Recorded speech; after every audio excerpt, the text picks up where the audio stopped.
Hello everyone, and welcome back to yet another Wizard101 video. I'm your host, the Frenzy Gamer, and today I am specifically going to be making a new Wizard101 series. Not necessarily much of a series, but it is a series where I'm going to be ranting about various Wizard101 topics.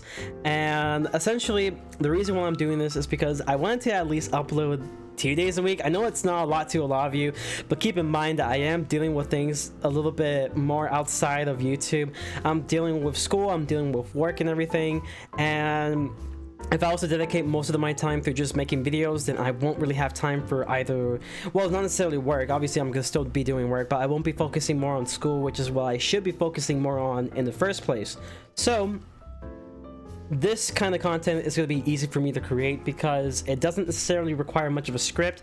It's going to be fairly easy to edit at the same time, and you guys still get some pretty good content at the end of the day, because I know that a lot of you guys like to hear my opinions on certain things, and you guys see this kind of format a lot when it comes towards pack review, when it comes towards reviewing stuff that happens in test room. Obviously you guys heard some of my reviews in terms of the spell changes through the spell audit, and there's just so much things that I wanted to talk about for sure, and this will be the place in order for me to do that.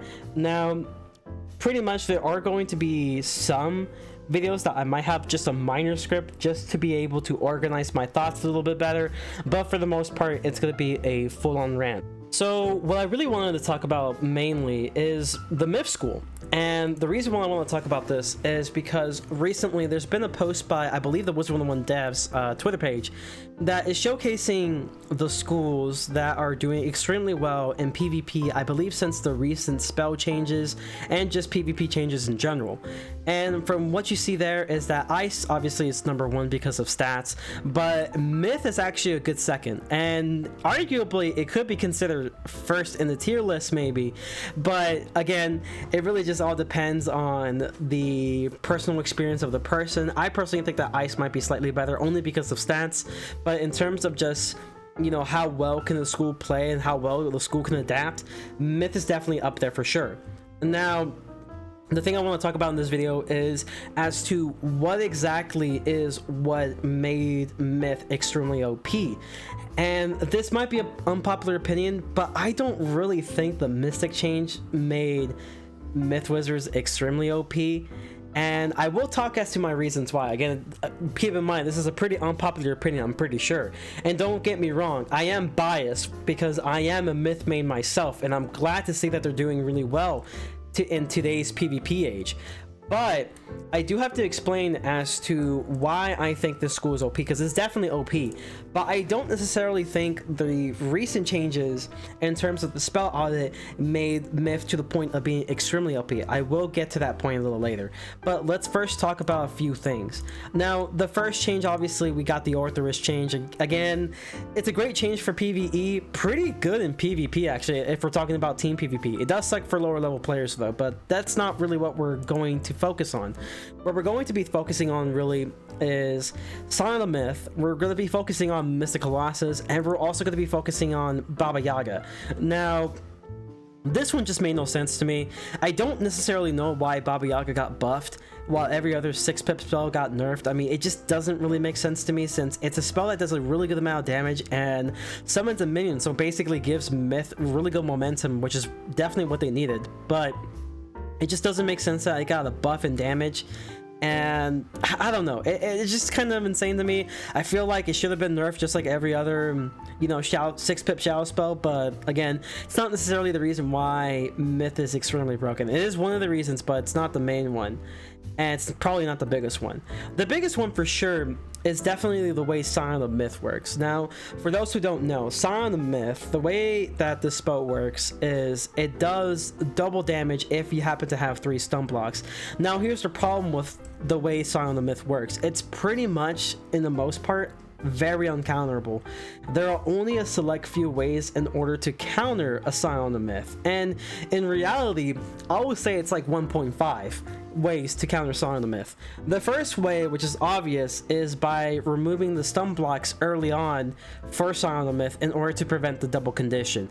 So the problem with that is that most schools don't really have reliable stuns.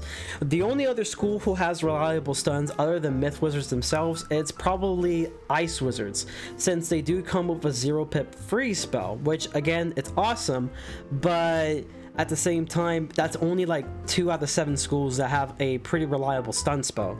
Yes, Fire Wizards do have Blinding Light, but it does cost quite a bit of pips, so basically giving Myth a lot more momentum.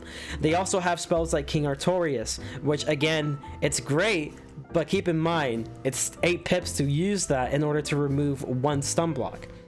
Storm has that spell Stormlord. Again, I'm not sure what I'm going by schools, but you know, just bear with me. But at the same time, like I said before, it does cost quite a bit of pips. So again, giving Myth the momentum that they need if they're trying to put fear on their opponents in terms of an upcoming Scion. Now, for the Spirit schools and including balance, generally what Spirit schools tend to do is they tend to carry some stuns on the side. Almost every school tends to carry stuns on the side because it can be very useful either in Myth Banshee because it's a good shield breaker and stun, and they also use regular stuns, but keep in mind that there's a chance to fizzle against RNG at the end of the day. And not to mention, you have to keep in mind that people don't necessarily carry too much of those in the first place because it clogs up the deck for their actual spells.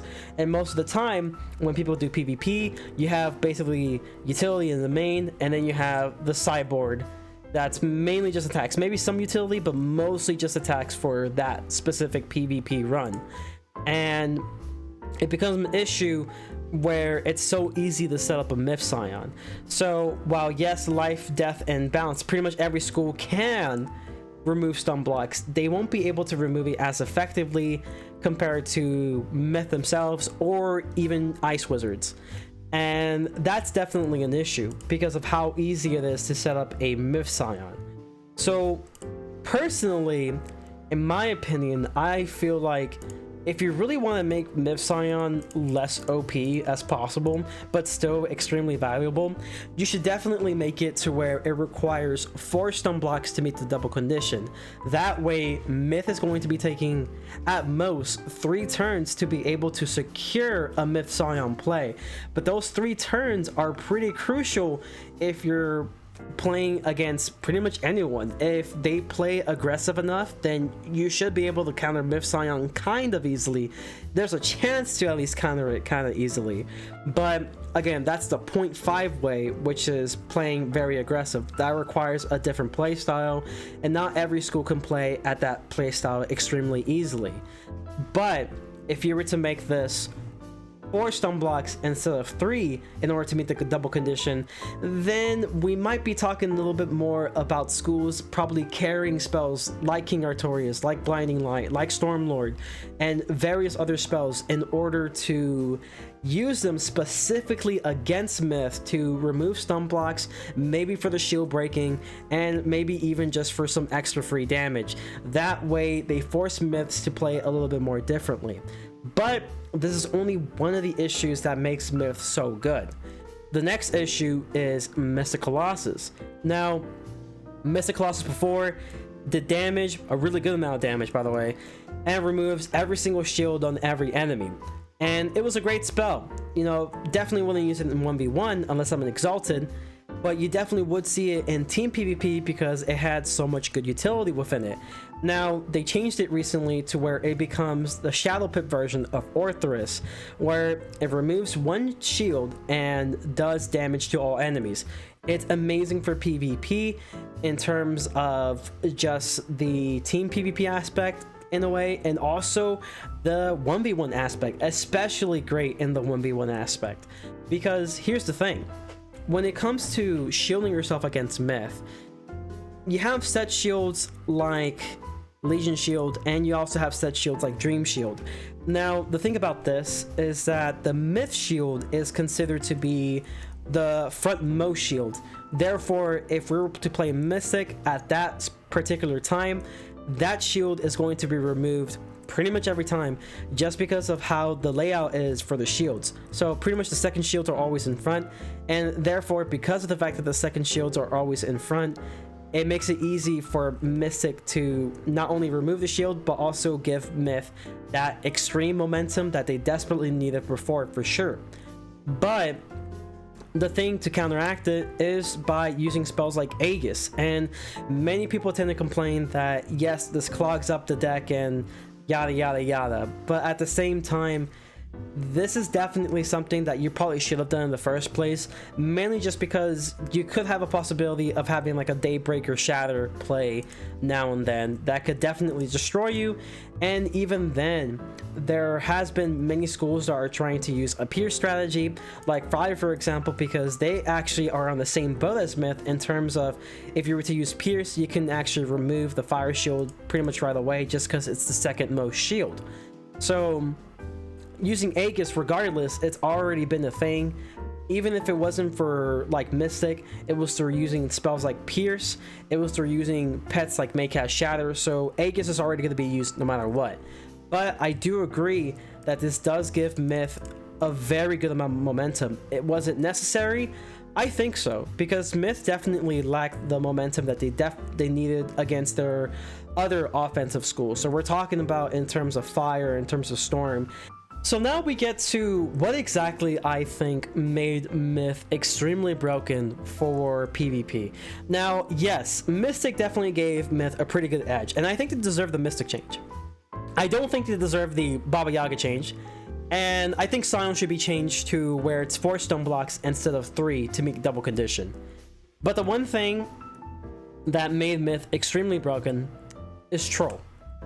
And this is mainly because of how pay to win it is. You guys hear me talk about this during the pack review, and the problem with Troll is that not only is it a 1-pip minion, so we're talking about 1-pip Troll, which has like I think 150 health, and then we have like a 2-pip Troll at the final tier, which I believe gets like around 400, I think like 300 or 450 health. I'm not necessarily sure, I'll fact check myself for sure, and you'll see it on the screen.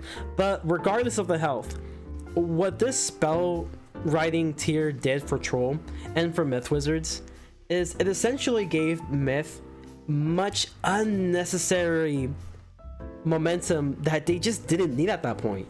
They already have momentum through various spells. I mean, let's take a look at it again. They have momentum through spells like Scion the Myth, because everyone just fears Scion. They have momentum mainly through Mystic Colossus change. They have momentum through using Baba Yaga because it does a good amount of damage and summons a minion. And there was already enough momentum that Myth could already have.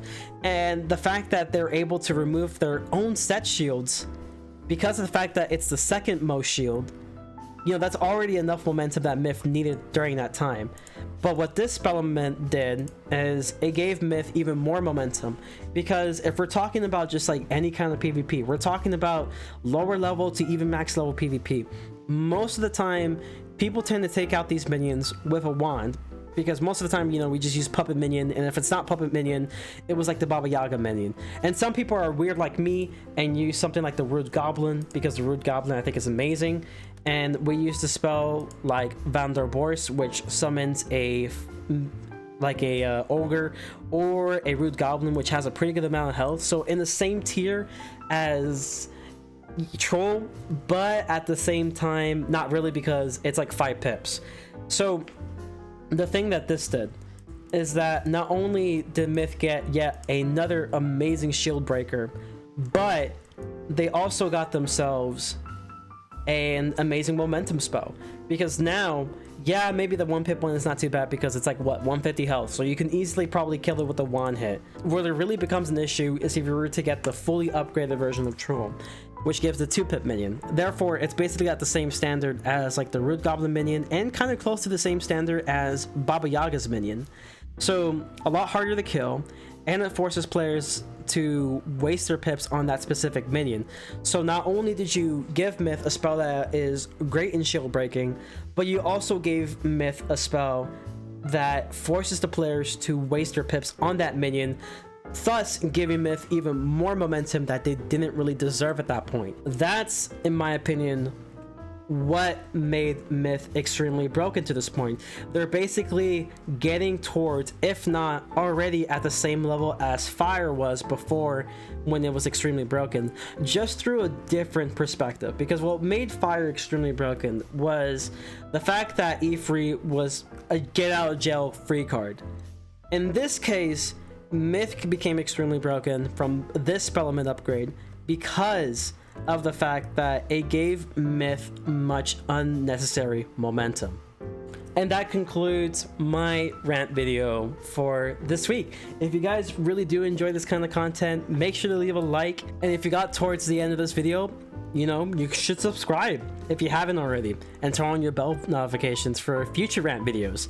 If there's any opinions that you want to have through my specific video or just about Myth in general, let me know down in the comments below. If you guys want to see more rant type of videos and what kind of rant videos you want to see me talk about in terms of Wizard101, you can also let me know down in the comments. But other than that, you know, just subscribe, like I said 3 times before, because I am really trying to get myself to 1,000 subscribers, and I really appreciate the support. So other than that, that'll be it for today, and as always, remember to stay frenzy. Peace.